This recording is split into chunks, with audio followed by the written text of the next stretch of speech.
Prior to Europeans arriving, the name for New Zealand was Aotearoa. The literal translation is land of the long white cloud. Māori as a collective, or Māori culture as a collective, is commonly referred to as tangata whenua, meaning children of the earth. If a Māori was to formally introduce themselves, firstly they would acknowledge their ancestors, the people that have been before them, and then they'd tell you the mountain that they grew up under, the river that they grew up by, and then the ocean that they grew up by. Mountains often in Māori culture play an important role in Māori mythology or creation myths. Mountains are seen as a bridge between the supernatural world and the natural world, or a connection to their Māori ancestors, the people that have been before them, and the current time and where they're heading.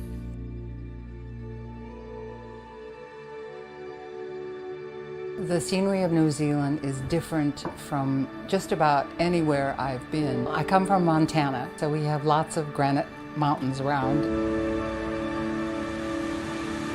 But what's different about here, there's more drastic change in the scenery. You have fjords here, you've got mountains, you've got tropical landscapes. So much broader and nicer and more spectacular a place than I could have ever imagined. When we looked at our bucket list a number of years ago, we decided New Zealand was number one on both of our bucket lists. We wanted to see these mountains and the South Island. I think the first thing that surprised me about the Rimu trip and active adventures more broadly is that the intensity with which a lot of the activities are done is much higher than I expected, which I found to be a very good thing. A lot of other tour companies, I didn't quite get the level of activity that I've been able to get with active adventures. Several times on the way up, as I looked up the mountain, I thought, oh, gotta be right over that ridge, but it wasn't. It was just a little further and a little further. What a relief.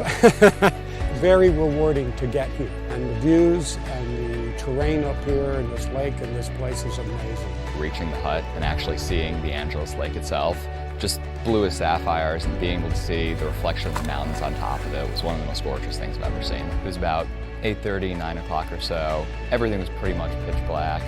We just looked up at that point and were able to see just exactly how dark it was in the middle of the night. And you also just got this beautiful arm of the Milky Way gliding across the night sky.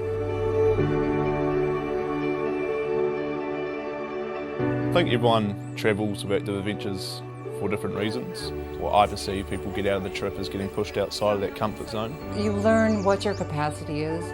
You learn how much energy you have. You absolutely feel so good when you accomplish a big hike. I was so proud, even though my shoulders hurt a little. And there's just a lot of self-pride and humility and awareness that bubbles to the surface. Traveling is probably the most important thing for me, and really experiencing things, to be able to think about things and learn more about yourself is something that you can't trade. And you can't get that in a city, you can't get that in a lot of places in the world. The camaraderie of everyone watching out for each other and enjoying the healthy challenge. I don't know if it's because we're all kind of looking for something similar, but the groups, the people are really fabulous. It's because we share the love of travel.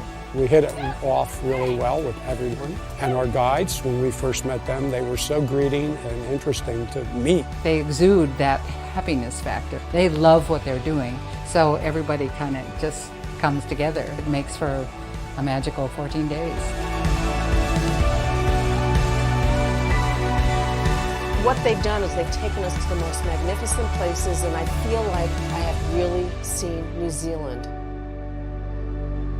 Every day was a spectacular